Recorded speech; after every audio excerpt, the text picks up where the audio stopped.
అమరావతి రాజధాని నిర్మాణం మీద మరోసారి కీలక చర్చ ప్రారంభమైంది. ఈసారి సమస్య భూములు ఇచ్చినటువంటి రైతుల నుంచే ఉత్పన్నమవుతూ ఉంది.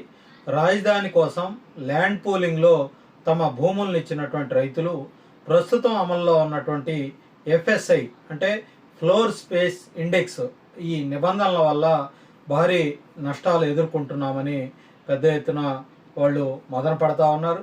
దీనిపై ప్రభుత్వానికి వినతి పత్రం సమర్పించేందుకు కూడా రైతులంతా కూడా సిద్ధమవుతా ఉన్నారు. సుమారు 29,000 మంది రైతుల సంతకాలతో ఈ వినతి పత్రాన్ని ముఖ్యమంత్రి అటు సిఆర్డి అధికారులకు అందించాలని వాళ్ళు ఒక నిర్ణయం అయితే తీసుకున్నారు. ఎఫ్ఎస్ఐ అంటే ఒక ఫ్లాట్పై ఎంత మేర నిర్మాణం చేయవచ్చో నిర్ణయించే ఒక నిబంధన. ఉదాహరణకు ఒక స్థలానికి ఎఫ్ఎస్ఐ 2.0 ఉంటే ఆ స్థలం విస్తీర్ణం 2 వరకు నిర్మాణం చేసుకునేందుకు అవకాశం ఉంటుంది. ప్రస్తుతం అమరావతిలో సిఆర్డిఏ నిబంధనల ప్రకారం కేవలం 2.3 ఎఫ్ఎస్ఐ మాత్రమే అనుమతిస్తూ ఉన్నారు.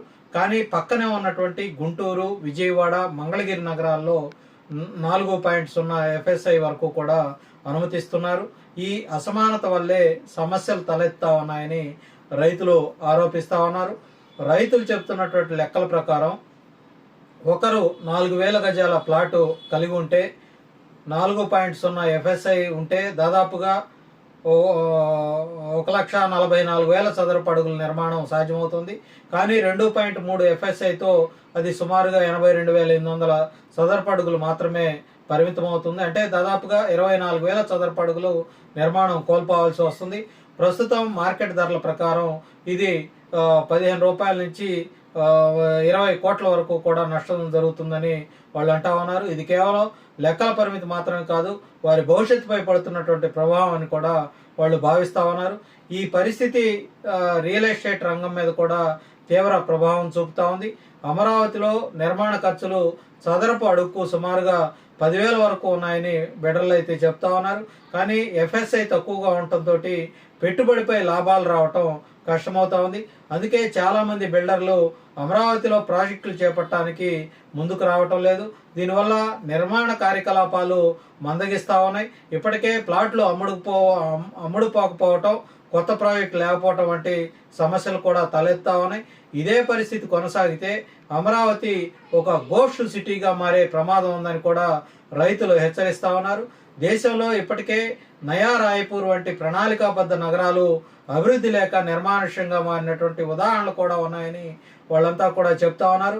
మంచి రోడ్లు, మౌలిక సదుపాయాలు ఉన్నప్పటికీ ప్రజలు నివసించకపోతే ఆ నగరానికి ప్రయోజనం ఏమిటనే ప్రశ్న కూడా ఇవాళ రైతులు లేవనెత్తుతా ఉన్నారు. ఈ నేపథ్యంలో రైతులు కొన్ని ప్రధాన డిమాండ్లను ప్రభుత్వం ముందు ఉంచడం జరుగుతూ ఉంది. మొదటగా అమరావతిలో కూడా గుంటూరు, విజయవాడ తరహాలో కనీసం 4.0 ఎఫ్ఎస్ఐ అనుమతించాలని వాళ్ళంతా కూడా కోరుతా ఉన్నారు. దీనివల్ల నిర్మాణ కార్యకలాపాలు పెరిగి పెట్టుబడులు ఆకర్షించవచ్చు అని వాళ్ళంతా కూడా భావిస్తా ఉన్నారు. రెండవది, రాజధాని ప్రాంతంలో డిమాండ్ సృష్టించేందుకు హైకోర్టు, సెక్రటేరియట్, ఐటీ కంపెనీలను 6 నెలల్లో అమరావతికి తరలించేలా ప్రభుత్వం జీవో విడుదల చేయాలని కూడా కోరుతా ఉన్నారు. ఇది జరిగితే ఉద్యోగాలు, నివాస అవసరాలు పెరిగి నగరం వేగంగా అభివృద్ధి చెందుతుందని వాళ్ళ యొక్క అభిప్రాయం.